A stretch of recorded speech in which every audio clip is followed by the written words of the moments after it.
नमूना recording studio Rajgir.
नमूना recording studio Rajgir. मोती मिलान काहे तोड़ देला दिल के, कौन सौतीनिया से अइला हाथों मिल के।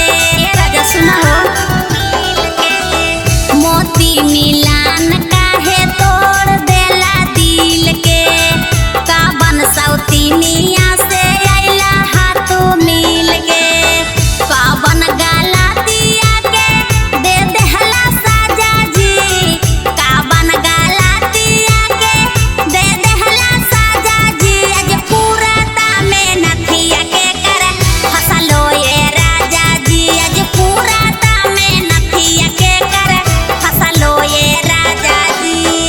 नमूना रिकॉर्डिंग स्टूडियो राजगीर।